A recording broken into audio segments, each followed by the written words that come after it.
Fala, galerinha! Tudo bem com vocês? Como é que é? Trava na beleza. Destrava. Como é que vocês estão, galerinha? Tudo bem com vocês? Bom, no vídeo de hoje, no módulo de hoje, na verdade, nós vamos falar um pouquinho sobre propriedades coligativas. Queria eu falar de série, mas você está aqui para estudar, eu estou aqui para ensinar e a gente está aqui para aprender juntos. Partiu? Partiu, queridos.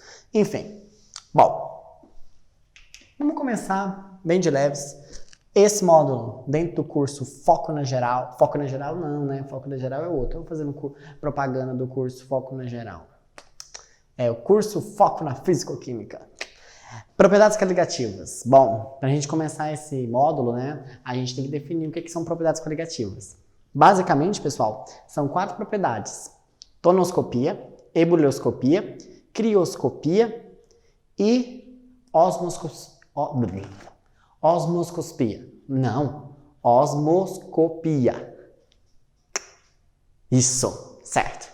São essas 4 propriedades. Tá, mas o que vem a ser uma propriedade coligativa?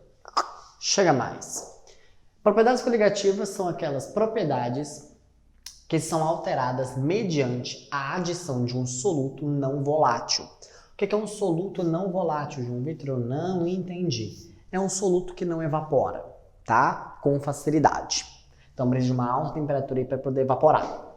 Dependendo do número de partículas dissolvidas e não da natureza delas. João Vitor, não entendi. Quanto maior a quantidade de partículas dissolvidas, maior vai ser o efeito que você vai causar nesse sistema. Já a gente fala de efeito coligativo. E aí eu vou explicar melhor essa ideia. Mas não depende da natureza. O que é isso? Se ele é um sal, se ele é um ácido, se ele é uma base, se ele... não interessa. O interessa é o quanto de número de mols nós temos dissolvido no sistema. Se for igual, mas era um óxido. Não interessa. Se for a mesma quantidade de partículas dissolvidas, você tem o mesmo efeito. Então, repetindo, propriedades coligativas são aquelas propriedades da solução que serão alteradas mediante a adição de um soluto não volátil. E aí, essa alteração depende somente e exclusivamente do número de partículas dissolvidas. Não depende do número... Não depende da natureza desse soluto ali. Se ele é um ácido, enfim, independente do que ele seja, depende somente da quantidade dissolvida.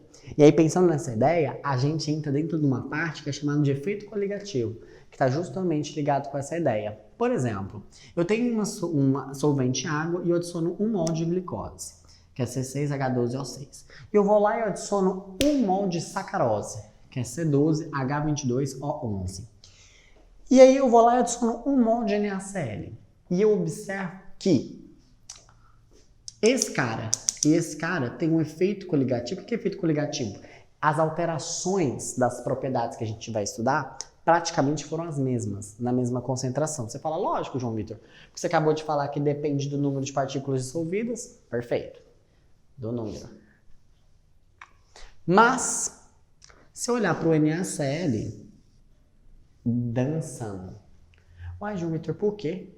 Por que ele foi maior do que os dois? Porque o NaCl, ou qualquer sal, ou qualquer base, ou qualquer ácido, foco na geral, dá uma olhadinha lá, funções inorgânicas, para lembrar essas ideias. Os sais e as bases sofrem dissociação e vão liberar mais partículas. E os ácidos sofrem ionização, liberando mais partícula ainda. O que aconteceu aqui? Observe. O NaCl, em contato com a água, produziu pra gente o cátion Na+, e produziu pra gente não, ele separou, né? Porque ele já existe aqui, né? O cátion já existe. A água separou o cátion Na+, e o ânion cloreto. E aí o que aconteceu, gente? Se eu tinha 1 mol por litro, eu produzo 1 mol, 1 mol. Em outras palavras, qual que é a concentração das partículas? 2. Porque eu vou ter 1 mol por litro de sódio e 1 mol por litro de cloreto. Diferentemente daqui, ó, da glicose, da sacarose, que não dissocia. Então você tem 1 mol dessas partículas ali e 1 mol dela e acabou. Pronto, acabou. E é isso. Para 1 litro de solução. Aqui não.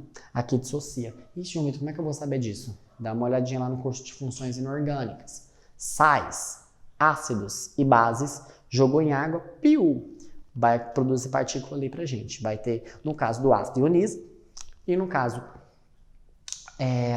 da base dos sais, dissocia. Tá? Lá eu explico muito bem essa diferença para vocês. E um outro ponto importante aqui é o seguinte, se por exemplo, audácia, vou colocar aqui um ácido sulfúrico, e eu coloco, por exemplo, numa concentração 1 mol por litro, o que acontece? Libera 2H+, mais um íon sulfato. 2 para 1. Ou seja, o efeito coligativo dele é maior do que o do cloreto de sódio. Porque você tem aqui, ó, 2 com 1, você tem 3, somando toda a quantidade de partículas que ele produz. Olha cá, ele libera 2H+, né? Então, quanto mais quantidade de partículas esse cara liberar, mais o efeito coligativo. Por quê? O efeito coligativo, ele depende do número de partículas que estão dissolvidas ali. Então, quanto mais partícula dissolvida tiver no seu sistema, maior vai ser o efeito coligativo. Agora, se eu, por exemplo, tivesse colocado aqui, ó, meio molar, meio mol, meio mol produz meio mol, meio com meio, 1. Então a gente já tem um efeito coligativo, ó, praticamente próximo. Ué, mas a concentração não foi igual, mas a quantidade de partículas dissolvidas foi.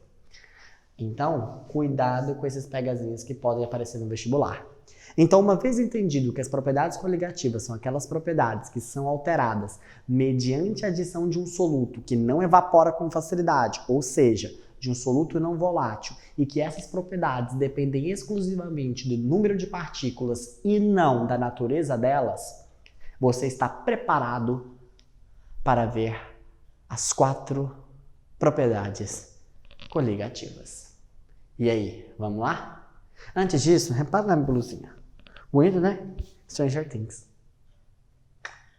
Sou fã. Só isso mesmo. Partiu. Bora.